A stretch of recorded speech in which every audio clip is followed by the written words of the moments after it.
बिस्मिल्लाहिर्रहमानिर्रहीम। अस्सलाम वालेकुम स्टूडेंट्स, उम्मीद करता हूँ आप लोग खैर आफियत के साथ होंगे। बच्चे, आज की इस पर्टिकुलर वीडियो के अंदर हम लोग जो पीरियोडिक ट्रेंड्स हैं और उनमें मौजूद जितनी भी केमिस्ट्री के अंदर एक्सेप्शंस हैं बच्चे, इनको हम लोग समराइज़ करेंगे आज की इस पर्टिकुलर वीडियो के अंदर।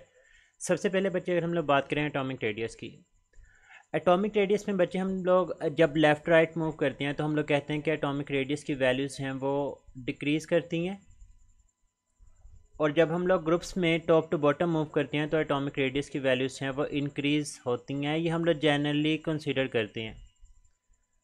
और बच्चे, मोस्ट ऑफ़ द केसेस आप लोग यही चीज़ स्टडी करते हैं कि इसमें किसी भी किस्म की एक्सेप्शन जो है वो मौजूद नहीं है।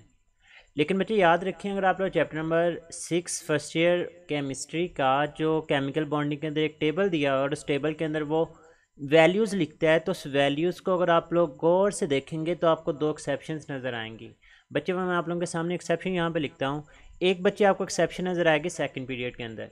वैसे तो हम लोग कहते हैं कि left right atomic radius decrease होता है। एटॉमिक रेडियस डिक्रीज़ होने की वजह क्या होती है कि जो इफ़ेक्टिव न्यूक्लियर चार्ज होता है वो लेफ़्ट राइट इंक्रीज़ होता रहता है। खैर, मैं रीज़न्स की तरफ नहीं जाऊंगा इस वीडियो के अंदर, मैं सिर्फ एक्सेप्शंस के ऊपर बात करूंगा। बच्चे, होना तो ये चाहिए था कि लिथियम का जो साइज़ है वो सबसे ज़्यादा होना चाहिए था, फिर बेरिलियम का, फिर बोरॉन का, फिर कार्बन, नाइट्रोजन, ऑक्सीजन। लेकिन बच्चे, यहाँ पर एक एक्सेप्शन पाई जाती है। होना ये चाहिए था कि फ्लोरीन का साइज़ ज़्यादा होता और नियोन का साइज़ कम होता, लेकिन बच्चे नियोन का साइज़ ज़्यादा होता है एज़ कम्पेयर टू फ्लोरीन। और अगर वो आपसे इसकी रीज़न पूछ ले तो बच्चे, इसकी रीज़न आप लोगों ने लिखनी है इंटर इलेक्ट्रॉनिक रिपल्जन। तो सबसे पहली एक्सेप्शन एटॉमिक रेडियस के केस में पाई जाती है। अगर कोई आपको कहता है कि कोई भी एक्सेप्शन नहीं है तो उसको आप लोग वो टेबल दिखा सकते हैं जिसके अंदर वैल्यूज़ मेंशन है। इसी तरह से बच्चे, अगर आप लोग थर्ड ग्रुप के ऊपर मेनली फोकस करेंगे, अब टॉप टू बॉटम हम लोग कहते हैं कि हमारे पास एटॉमिक रेडियस की वैल्यूज़ इंक्रीज़ होती हैं। तो होना तो ये चाहिए था कि थैलियम का सबसे ज़्यादा होता, फिर इंडियम का होता, फिर गैलियम, फिर एलुमिनियम, और उसके बाद जो है वो बोरॉन का होता। लेकिन बच्चे, यहाँ पर एक एक्सेप्शन पाई जाती है। और एक्सेप्शन क्या है? एक्सेप्शन ये होती है कि एलुमिनियम का साइज़ गैलियम के मुकाबले में जो है वो ज़्यादा है, तो इन दोनों के दरमियान जो है वो एक एक्सेप्शन पाई जाती है। अब अगेन अगर आपसे रीज़न पूछी जाती है तो गैलियम के केस में 3d10 आ जाता है, जिसका पोर शील्डिंग इफ़ेक्ट होगा। और बच्चे, अगर पोर शील्डिंग इफ़ेक्ट होगा तो इसके नतीजे में इफ़ेक्टिव न्यूक्लियर चार्ज बढ़ जाता है। जितना इफेक्टिव न्यूक्लियर चार्ज बढ़ेगा, न्यूक्लियस की वैलेंस इलेक्ट्रॉन्स के ऊपर जो होल्ड होगी ना वो बढ़ती जाएगी। मतलब न्यूक्लियस इलेक्ट्रॉन्स को अपने नज़दीक करता जाएगा, और जितना न्यूक्लियस इलेक्ट्रॉन्स को अपने नज़दीक करता जाएगा तो एज अ रिज़ल्ट गैलियम का जो एटॉमिक रेडियस होगा, उसका जो एटॉमिक साइज़ होगा वो कम होता जाएगा। तो बच्चे, यहाँ पर भी एक एक्सेप्शन जो है वो पाई जाती है। तो एटॉमिक रेडियस के लिहाज से तो यही एक एक्सेप्शन थी जो कि आप लोग स्टडी कर रहे होते हैं। उसके बाद बच्चे, अगर हम लोग नेक्स्ट मूव करते हैं, इसमें बच्चे हमारे पास 3D सीरीज़ जो आप लोग ट्रांजिशन एलिमेंट्स के केस में पढ़ते हैं। बच्चे, अब यहाँ पर आपने जो चीज़ याद रखनी है, हम लोग जनरली ये कहते हैं कि लेफ़्ट राइट जो हमारे पास एटॉमिक रेडियस की वैल्यूज़ होती हैं वो डिक्रीज़ होती हैं। तो जो 3D सीरीज़ है, ट्रांजिशन सीरीज़ में आप लोगों की जो प्रॉपर्टीज़ हैं उसके अंदर ये टॉपिक आता भी है। बच्चे, इसमें बिल्कुल ऐसा होता है कि हमारे पास जो स्कैंडियम है, इसका जो एटॉमिक रेडियस होगा वो सबसे ज़्यादा होता है। उसके बाद जो है वो टाइटेनियम होगा, टाइटेनियम के बाद जो है वो वेनेडियम, वेनेडियम के बाद क्रोमियम, क्रोमियम के बाद जो है वो मैंगनीज़। लेकिन बच्चे, इसके बाद क्या होता है? इसके बाद फर्दर जो है वो एटॉमिक रेडियस डिक्रीज़ नहीं होता, और इसकी रीज़न की तरफ मैं अभी नहीं जाना चाहता क्योंकि वीडियो लेंथी हो जाएगी। मैं थोड़ा सा आप लोगों को बता देता हूँ कि मैंगनीज़ के बाद जो इलेक्ट्रॉन्स होते हैं वो पेयर अप होना स्टार्ट हो जाते हैं।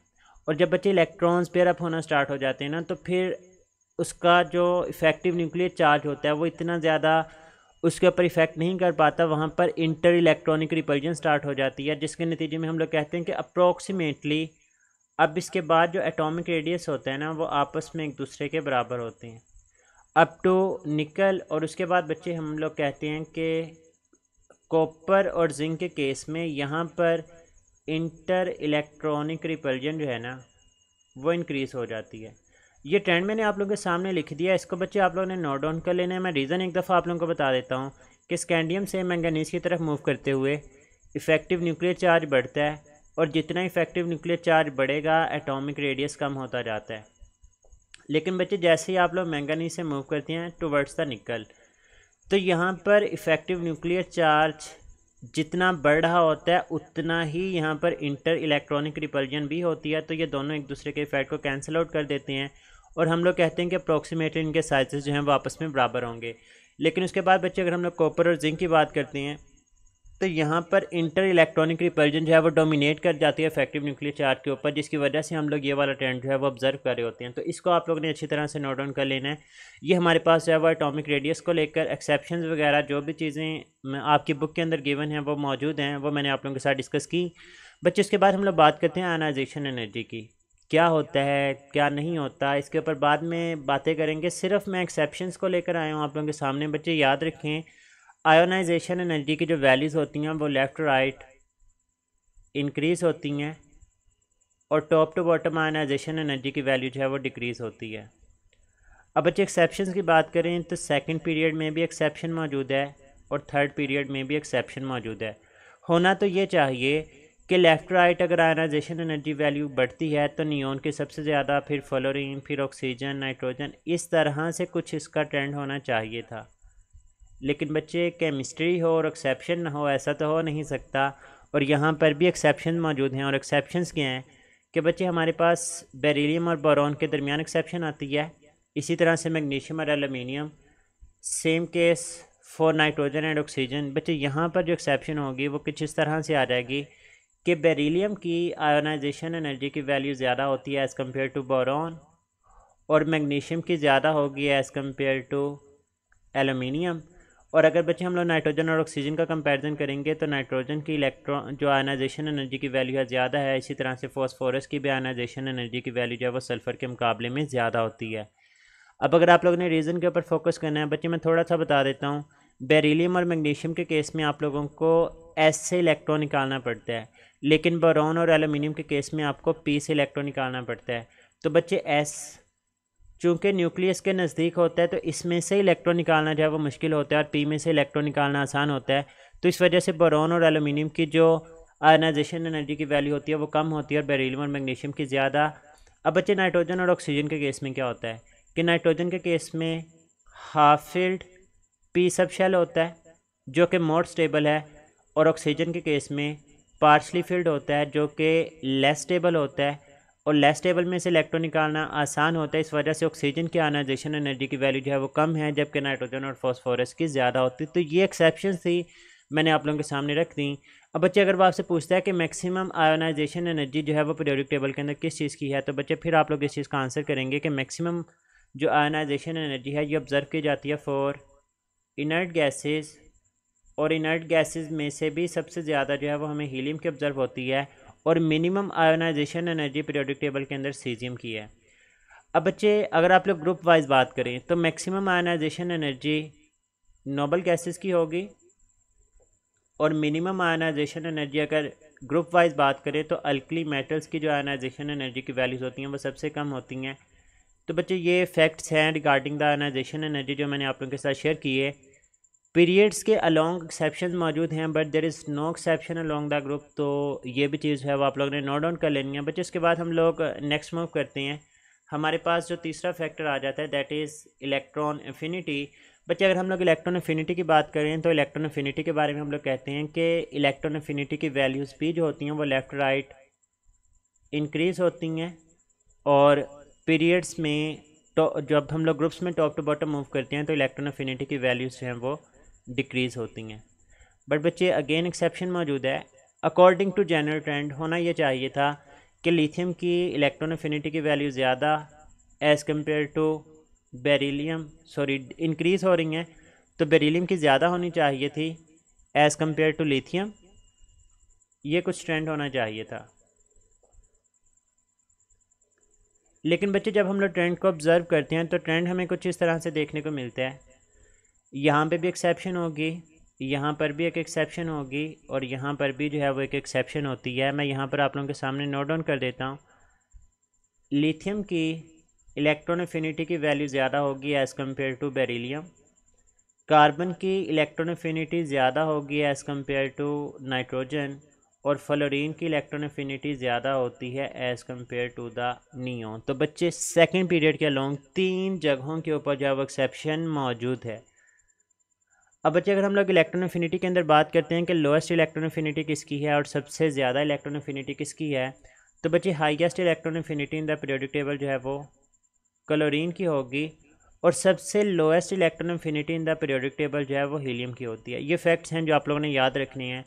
अब बच्चे को चीज़ जो आप लोगों को टेबल के ऊपर देखने से मिलेगी वो ये है कि नाइट्रोजन, नोबल गैसेस और अल्कलाइन अर्थ मेटल्स, बच्चे इनकी इलेक्ट्रॉन एफिनिटी की values approximately equal to zero. Reason याद रखिएगा, नाइट्रोजन के केस में half filled subshells, noble gases के केस में कम्प्लीटली फिल्ड शेल्स होते हैं, अल्कलीन अर्थ मेटल्स के केस में जो एस होता है वो कम्प्लीटली फिल्ड होता है। और बच्चे जो चीज़ें कम्प्लीटली फिल्ड होती हैं वो ऑलरेडी स्टेबल होती हैं, उन्हें खुद को स्टेबल करने के लिए मज़ीद इलेक्ट्रॉन्स की ज़रूरत नहीं होती, तो हम लोग कहते हैं कि अप्रॉक्सीमेटली इनकी इलेक्ट्रॉन एफिनिटी की वैल्यूज़ हैं वो किसके बराबर होती हैं, ज़ीरो के बराबर होती हैं। अब बच्चे एक्सेप्शंस केमिस्ट्री के अंदर लाजमी तौर पे मौजूद हैं, हम लोग यहाँ पे भी एक्सेप्शंस की बात करते हैं। बच्चे 6th ग्रुप 7th ग्रुप, मशहूर ज़माना एक्सेप्शन जो कि फ्लोरीन और क्लोरीन के दरमियान पाई जाती है। बच्चे होना तो ये चाहिए कि top to bottom electron affinity की वैल्यूज़ डिक्रीज़ होती हैं, लेकिन क्लोरीन की इलेक्ट्रॉन एफिनिटी जो है वो फ्लोरीन के मुकाबले में ज़्यादा होती है। सिमिलरली अगर आप लोग ऑक्सीजन और सल्फ़र का कंपैरिजन करते हैं तो बच्चे होना ये चाहिए था कि ऑक्सीजन की इलेक्ट्रॉन एफिनिटी ज़्यादा होती और सल्फ़र की कम होती, लेकिन थिक इलेक्ट्रॉनिक क्लाउड की वजह से हम लोग कहते हैं कि सल्फ़र की वैल्यू जो है वो ज़्यादा होती है। बच्चे अगर 6th ग्रुप का मैं ऑर्डर आप लोगों के सामने लिख दूँ तो याद रखिएगा कि हमारे पास सल्फ़र की इलेक्ट्रॉन एफिनिटी सबसे ज़्यादा, फिर सेलेनियम, फिर टेलेरियम और ऑक्सीजन जो है वो सबसे लास्ट के ऊपर उठा के फेंक दिया जाता है। इतनी ज़्यादा इसके अंदर जो है वो इलेक्ट्रॉनिक रिपल्जन होती है। और अगर हम लोग 7th ग्रुप का ऑर्डर बना दें तो बच्चे इसमें क्लोरीन, फिर उसके बाद फ्लोरीन, फिर उसके बाद ब्रोमीन और उसके बाद आयोडीन आ जाएगा। याद रखिएगा जब हम लोग ग्रुप्स में 2nd पीरियड और 3rd पीरियड के एलिमेंट्स का कंपैरिजन करते हैं, होना यह चाहिए था अकॉर्डिंग टू जनरल ट्रेंड के 3rd पीरियड जो कि नीचे मौजूद होता है इसकी इलेक्ट्रॉन एफिनिटी की वैल्यूज़ कम होती हैं और ऊपर वाले की ज़्यादा होती हैं, लेकिन बच्चे inter electronic repulsion, thick electronic cloud की वजह से 3rd पीरियड वाले जितने भी एलिमेंट्स होती हैं वो 2nd पीरियड के मुकाबले में ज़्यादा इलेक्ट्रॉन एफिनिटी की वैल्यूज़ रखती हैं और ये हम लोग एक्सेप्शन के तौर पर जो है वो स्टडी कर रहे होते हैं। बच्चे इसके बाद हम लोग नेक्स्ट बात करते हैं। इसके बाद हमारे पास आ जाता है मेल्टिंग पॉइंट। बच्चे मेल्टिंग पॉइंट में जनरली हम लोग ट्रेंड ये पढ़ते हैं कि जब हम लोग ग्रुप 1A से 4A की तरफ जाते हैं तो मेल्टिंग पॉइंट की वैल्यूज़ इंक्रीज़ होती हैं और फिर से ऑनवर्ड जब हम लोग मूव करते हैं तो मेल्टिंग पॉइंट की वैल्यूज़ हैं वो डिक्रीज़ होती हैं। इसका मतलब ग्रुप 4A के जो एलिमेंट्स होते हैं ना, they have the maximum melting point values और कार्बन का जो मेल्टिंग पॉइंट होता है वो सबसे ज़्यादा होता है। अब बच्चे अकॉर्डिंग टू द ट्रेंड हमने कहा कि 5A से ऑनवर्ड मूव करें तो डिक्रीज़ होना चाहिए, होना ये चाहिए था कि फॉस्फोरस का ज़्यादा होता है, सल्फ़र का कम, लेकिन बच्चे यहाँ पर एक एक्सेप्शन मौजूद है। और एक्सेप्शन क्या है कि सल्फ़र का मेल्टिंग पॉइंट ज़्यादा होता है एज़ कम्पेयर टू फॉस्फोरस। बच्चे रीज़न क्या होती है, sulphur exist in the form of S8, phosphorus exist in the form of P4। बच्चे ये हमारे पास हैं नॉन पोलर मॉलिक्यूल्स, और नॉन पोलर मॉलिक्यूल्स में जो फोर्स ऑफ अट्रैक्शन पाई जाती हैं that are London dispersion forces, और जो लंडन डिस्पर्शन फोर्सेस होती हैं इनका साइज़ के साथ डायरेक्ट रिलेशन होता है। अब सल्फ़र जो कि एग्जिस्ट ही एसिड की फॉर्म में करता है तो इसका साइज़ ज़्यादा होगा। बच्चे अगर इसका साइज़ ज़्यादा तो इसमें लंडन डिस्पर्शन फोर्सेस ज़्यादा, और अगर इसमें लंडन डिस्पर्शन फोर्सेस ज़्यादा होंगी तो इसका मतलब ये कि इसमें इंटरमॉलिक्यूलर फोर्सेस ज़्यादा हैं, और अगर इंटरमॉलिक्यूलर फोर्सेस ज़्यादा हैं तो फिर इसका मेल्टिंग पॉइंट भी क्या होगा, ज़्यादा होगा। तो बच्चे ये एक एक्सेप्शन मौजूद है, इसको आप लोगों ने जो है वो नोट डाउन कर लेना है। इसके बाद बच्चे हमारे पास जो ग्रुप है उसके अंदर भी एक एक्सेप्शन मौजूद होती है, और एक्सेप्शन क्या है, हम लोग जनरली ये कहते हैं कि जो मेटल्स होती हैं 1A और 2A के जो एलिमेंट्स होते हैं वहाँ पर मेल्टिंग पॉइंट की वैल्यूज़ डिक्रीज़ होती हैं, लेकिन बच्चे एक एक्सेप्शन मौजूद है, और एक्सेप्शन ये है कि यहाँ पर पड़ा हुआ जो मैग्नीशियम है इसकी जो मेल्टिंग पॉइंट की वैल्यू है वो सबसे कम होती है। बच्चे अगर हम लोग इसका ऑर्डर बनाएं तो ऑर्डर कुछ इस तरह से होगा कि बेरिलियम का मेल्टिंग पॉइंट सबसे ज़्यादा, फिर उसके बाद कैल्शियम, फिर उसके बाद स्ट्रोंशियम, फिर उसके बाद बैरियम, और सबसे लास्ट पर जो है वो आपको मैग्नीशियम देखने को मिलेगा due to its loose packing. और बच्चे अगर आप लोग 7A की बात करें तो इसमें टॉप टू बॉटम जो मेल्टिंग पॉइंट की वैल्यूज़ होती हैं वो इंक्रीज़ होती हैं। रीज़न सिंपल सी है कि ये सारे के सारे एग्जिस्ट करते हैं in the form of diatomic molecules, और जो डाई एटॉमिक मॉलिक्यूल्स होते हैं they are non polar molecules, और नॉन पोलर मालिक्यूल्स में लंडन डिस्पर्शन फोर्सेस पाई जाती हैं, और लंडन डिस्पर्शन फोर्सेस का साइज़ के साथ डायरेक्ट रिलेशन है। अब टॉप टू बॉटम साइज़ बढ़ता है, जब साइज़ बढ़ेगा तो लंडन डिस्पर्शन फोर्सेस बढ़ेंगे, और लंडन डिस्पर्शन फोर्सेस बढ़ने का मतलब ये होता है कि इंटरमालिकुलर फोर्सेस बढ़ती हैं, और इंटरमालिकुलर फोर्सेस बढ़ेंगी तो बच्चे अल्टीमेटली उसके मेल्टिंग पॉइंट की वैल्यूज़ भी क्या होती हैं, इंक्रीज़ होती हैं। खैर जो एक्सेप्शन थी वो मैंने आप लोगों को मैग्नीशियम के लिहाज से जो है वो डिस्कस करवा दी। बच्चे उसके बाद हम लोग बात करते हैं इलेक्ट्रिकल कंडक्टेंस को लेकर। इलेक्ट्रिकल कंडक्टेंस बच्चे मेटल्स इलेक्ट्रिसिटी कंडक्ट करती हैं। अब जब हम लोग पीरियोडिक टेबल में देखते हैं तो हमारे पास जो लेफ़्ट के ऊपर ग्रुप्स हैं, मतलब जो वन अल्कली मेटल्स है या अल्कलाइन अर्थ मेटल्स हैं, ये मेटल्स हैं और इनकी इलेक्ट्रिकल कंडक्टेंस की वैल्यू ज़्यादा होंगी, और जैसे जैसे आप लोग हैलोजेंस की तरफ मूव करेंगे राइट साइड की तरफ, तो उनकी जो मेटालिक बिहेवियर होता है वो डिक्रीज़ करता जाता है। तो हम लोग कहते हैं कि जनरली इलेक्ट्रिकल कंडक्टेंस जो होती है वो क्या करती है, वो डिक्रीज़ करती है as we move from left to right in the period. लेकिन बच्चे जब हम लोग top to bottom in the group move करते हैं तो फिर इलेक्ट्रिकल कंडक्टेंस की वैल्यूज़ क्या होनी चाहिए, इंक्रीज़ होनी चाहिए। अब हमारे पास जो मेटल्स हैं 1A और 2A, इनमें top to bottom electrical conductance की वैल्यूज़ क्या करती हैं, इंक्रीज़ करती हैं, क्योंकि साइज़ बढ़ेगा टॉप टू बॉटम। जितना बच्चे साइज़ बढ़ता जाएगा न्यूक्लियस से वैलेंस इलेक्ट्रॉन दूर जाते जाएंगे, जितने न्यूक्लियस से वैलेंस इलेक्ट्रॉन दूर जाते जाएंगे न्यूक्लियस की उन इलेक्ट्रॉन्स के ऊपर होल्ड कम होती जाएगी, वहाँ से इलेक्ट्रॉन को निकालना आसान होता जाएगा। तो हम लोग बोलेंगे कि उसमें फ्री इलेक्ट्रॉन्स अवेलेबल होंगे, जिसकी वजह से उनकी इलेक्ट्रिकल कंडक्टेंस की वैल्यूज़ हैं वो ज़्यादा होती हैं। अब बच्चे याद रखिएगा सेकंड पीरियड के अंदर ये MCQs आता है कि कौन सा ऐसा एलिमेंट है जिसकी इलेक्ट्रिकल कंडक्टेंस की वैल्यू ज़्यादा है। बच्चे लिथियम और बेरिलियम।